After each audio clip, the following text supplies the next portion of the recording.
cachés à la vue de tous, enveloppés dans le secret, des projets gouvernementaux opérant dans l'ombre. Que construisent-ils? Que cachent-ils? La vérité est ailleurs. Nous la découvrirons ensemble.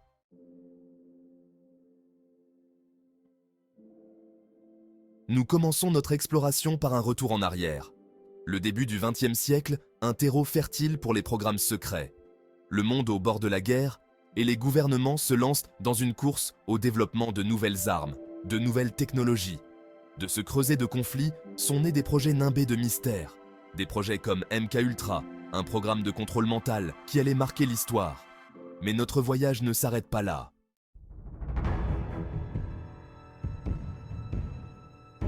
Le début du XXe siècle, une époque de grands bouleversements et d'incertitudes. Le monde, encore sous le choc de la dévastation de la Première Guerre mondiale, se retrouve au bord d'un autre conflit mondial. Face à cette menace imminente, les gouvernements du monde entier ont investi des ressources considérables dans le développement d'armes nouvelles et plus puissantes. Mais la quête de la supériorité militaire ne se limitait pas aux armes conventionnelles. Dans l'ombre, un autre type de guerre était mené. Une guerre qui ne se livrait pas avec des balles et des bombes, mais avec des secrets et la tromperie. Les gouvernements, mus par un puissant cocktail de paranoïa et d'ambition, ont commencé à explorer le côté obscur de la recherche scientifique. Des projets, entourés de secrets et cachés à la vue du public, ont été lancés dans le but de prendre l'avantage sur leurs adversaires. Ces projets, opérant souvent aux frontières de la compréhension scientifique, se sont aventurés dans des domaines que la plupart considéreraient comme de la science-fiction.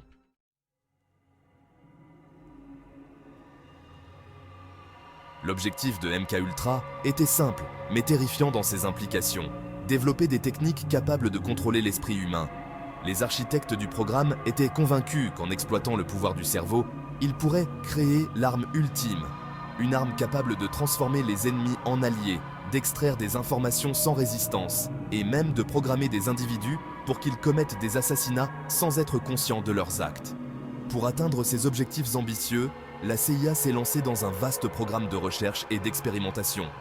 Les expériences de MKUltra impliquaient souvent l'utilisation de puissantes drogues psychoactives telles que le LSD, qui étaient administrées à des sujets sans méfiance afin de modifier leurs états mentaux et de les rendre plus influençables. D'autres expériences ont exploré l'utilisation de l'hypnose, des électrochocs et de la privation sensorielle comme méthode potentielle de contrôle mental. La CIA, prête à tout pour obtenir un avantage dans la guerre froide, a fait preuve d'un mépris effrayant pour le bien-être de ses sujets, dont beaucoup ont participé à leur insu à ces expériences souvent traumatisantes.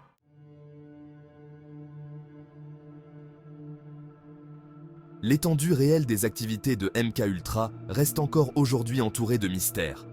En 1973, confronté à une surveillance croissante du Congrès et du public, le directeur de la CIA, Richard Helms, a ordonné la destruction de la plupart des dossiers du programme.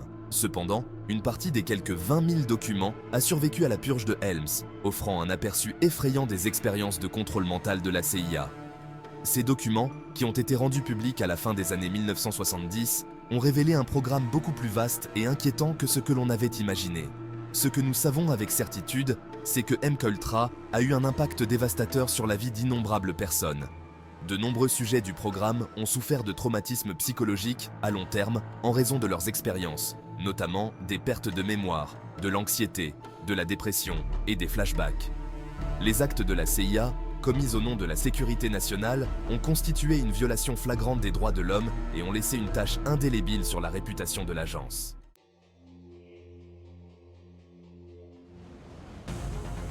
La guerre froide est peut-être terminée, mais l'ère du secret gouvernemental est loin d'être révolue. En fait, la révolution numérique, qui a inauguré une ère de transparence et d'interconnexion sans précédent, a également créé de nouvelles opportunités pour les gouvernements d'opérer dans l'ombre. L'Internet, malgré tout son pouvoir de connecter les gens et de diffuser l'information, est également devenu un terrain fertile pour la surveillance, la désinformation et les opérations secrètes. Aujourd'hui, les projets gouvernementaux secrets sont souvent dissimulés derrière des couches de cryptage numérique et cachés au sein de vastes réseaux de serveurs et de bases de données. L'époque des classeurs qui débordent de documents papier est révolue. Les secrets d'aujourd'hui sont stockés dans le royaume intangible du cloud, accessibles uniquement à ceux qui possèdent l'autorisation adéquate et les compétences techniques nécessaires pour naviguer dans ces labyrinthes numériques. Mais même à l'ère numérique, les secrets finissent toujours par s'échapper. Des lanceurs d'alerte, mus par leur conscience ou par un désir de vengeance, ont utilisé l'Internet pour dénoncer les actes répréhensibles du gouvernement, souvent au péril de leur vie. Les journalistes et les chercheurs, armés des outils de la criminalistique numérique, sont devenus passés maîtres dans l'art d'assembler les fragments d'informations, suivant des pistes numériques pour découvrir des vérités cachées. Peu d'endroits sur Terre captivent l'imagination comme la zone 51. Située dans le désert du Nevada, cette installation militaire hautement classifiée fait l'objet d'innombrables théories du complot. Pour beaucoup, la zone 51 est devenue synonyme de secret gouvernemental. Le gouvernement américain n'a reconnu son existence qu'en 2013. Ce que nous savons, c'est que la zone 51 a été utilisée pour le développement et les essais d'avions expérimentaux. Les rapports de lumières étranges et d'objets volants non identifiés n'ont cessé de se multiplier.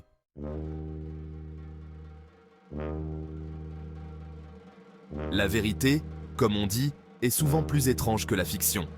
Mais la découvrir, surtout lorsqu'il s'agit de secrets gouvernementaux, peut être une entreprise dangereuse et coûteuse.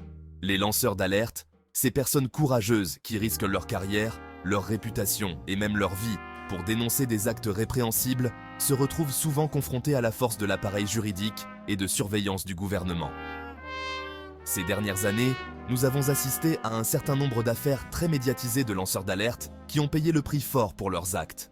Edward Snowden, qui a divulgué des informations confidentielles sur les programmes de surveillance de masse de la NSA, a été contraint de fuir les États-Unis et de demander l'asile en Russie.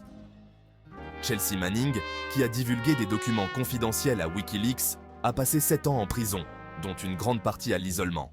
Ces affaires mettent en évidence les difficultés rencontrées par les lanceurs d'alerte à l'ère numérique.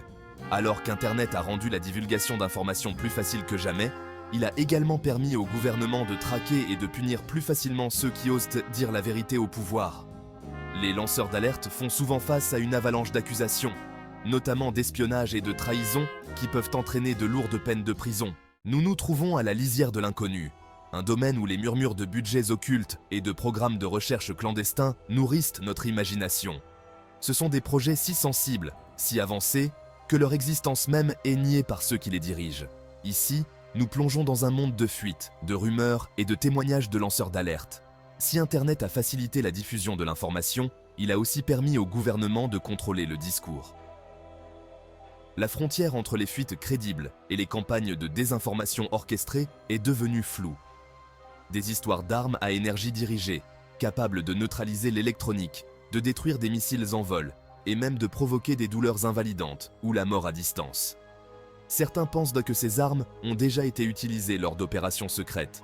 La vérité se trouve probablement quelque part entre les deux. Le domaine du développement de technologies exotiques à des fins militaires est un terrain fertile pour les spéculations. Les gouvernements du monde entier ont depuis longtemps compris l'avantage stratégique que procure la possession de systèmes d'armes de pointe. Mais que se passe-t-il lorsque ces percées se produisent en secret ? Les rumeurs abondent sur les armes à énergie dirigée.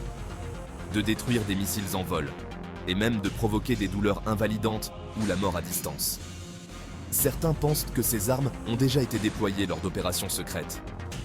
La vérité se situe probablement quelque part entre les deux. Des rumeurs font état de technologies encore plus exotiques explorées dans des laboratoires secrets, des missiles hypersoniques, des systèmes d'armes autonomes, et peut-être plus inquiétant encore, des technologies qui brouillent la frontière entre la science-fiction et la réalité.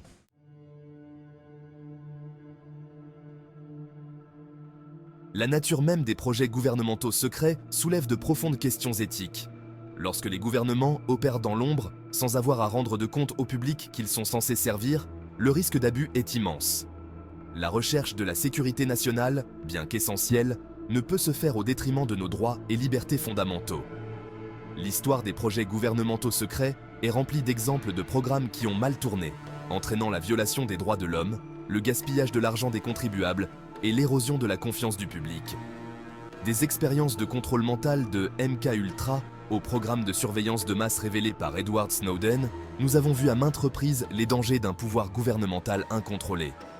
Le défi que nous devons relever consiste à trouver le juste équilibre entre la sécurité nationale et la liberté individuelle, entre la nécessité du secret et l'importance de la transparence. Ce n'est pas une tâche facile, mais elle est vitale. Les décisions que nous prenons aujourd'hui concernant les limites du pouvoir gouvernemental et le rôle du secret dans une société démocratique auront des conséquences considérables pour les générations à venir. Vous vous souvenez de MKUltra ? Les incursions de la CIA dans le contrôle mental ne se limitaient pas au LSD et à l'hypnose. Des documents déclassifiés révèlent des expériences encore plus étranges. Des caissons de privation sensorielle conçus pour briser la psyché humaine. Des messages subliminaux intégrés aux médias de tous les jours. Le trou du lapin s'approfondit plus que nous ne pouvons l'imaginer.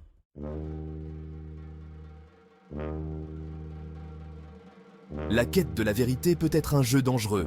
Il suffit de demander aux lanceurs d'alerte qui ont osé révéler les secrets du gouvernement. Edward Snowden, vivant en exil, regardant toujours par-dessus son épaule. Chelsea Manning, soumise à des années d'emprisonnement et de torture psychologique. Le message est clair. Défiez le discours officiel et vous devenez l'ennemi. Mais la vérité finit toujours par éclater. Grâce à des documents divulgués, à des sources anonymes et au courage d'individus prêts à tout risquer pour dénoncer les mensonges. Nous allons examiner les histoires de ces héros des temps modernes, ces personnes qui risquent leur vie pour nous apporter la vérité. Les enjeux sont plus importants que jamais. À une époque de progrès technologique sans précédent, le potentiel d'abus est immense. Nous devons rester vigilants, tout remettre en question et exiger des comptes aux puissants. L'avenir de nos libertés pourrait en dépendre.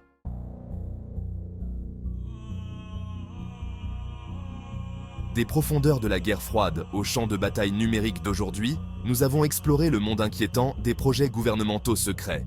Nous avons vu comment la quête du pouvoir, drapée du nom de la sécurité nationale, peut mener à des dérives. L'esprit humain manipulé, de nouvelles technologies transformées en armes, et la vérité, si souvent, sacrifiée sur l'autel de la raison d'État. MKUltra, un rappel effrayant de la volonté du gouvernement d'exploiter l'esprit humain.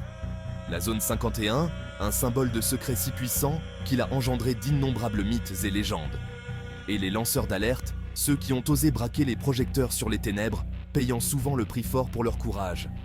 Leurs histoires nous rappellent cruellement que la recherche de la vérité est rarement facile et qu'elle a souvent un coût.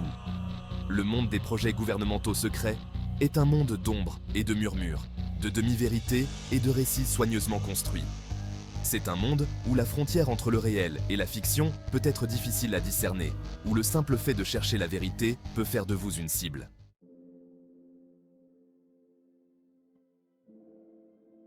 Mais nous ne pouvons pas nous permettre de nous détourner des réalités troublantes que nous avons découvertes. L'ignorance n'est pas un bonheur, c'est le terreau fertile sur lequel prospère le secret et l'abus de pouvoir. Nous devons rester vigilants, remettre en question les discours officiels et exiger la transparence de la part de ceux qui détiennent le pouvoir. L'avenir de nos libertés pourrait bien en dépendre. Les technologies développées aujourd'hui dans des laboratoires secrets ont le potentiel de remodeler notre monde en profondeur, pour le meilleur ou pour le pire. L'intelligence artificielle, le génie génétique, les armes à énergie dirigée, autant de technologies bien réelles, aux conséquences bien réelles, et non de simples clichés de science-fiction. Nous ne pouvons pas permettre que ces technologies soient développées et déployées dans l'ombre, sans débat public ni contrôle. Les enjeux sont trop importants, le risque d'utilisation abusive trop grand.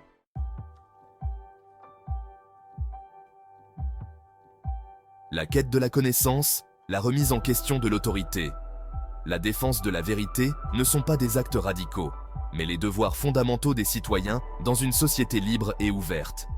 Nous ne devons pas laisser la peur ou l'apathie réduire nos voix au silence. Nous devons continuer à poser des questions difficiles, à exiger des comptes et à tenir les détenteurs du pouvoir responsables de leurs actes.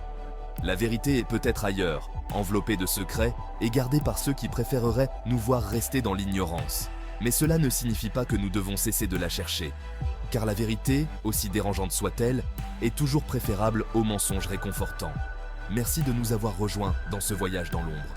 N'oubliez pas que la vérité est ailleurs. Cherchez-la, remettez tout en question et ne cessez jamais de vous battre pour un monde plus transparent et plus responsable. Maintenant, si cette exploration des secrets gouvernementaux vous a semblé ne serait-ce qu'un tant soit peu intrigante, n'hésitez pas à liker cette vidéo et à vous abonner à notre chaîne pour d'autres plongées dans les recoins cachés de notre monde. Restez curieux, mes amis. Mais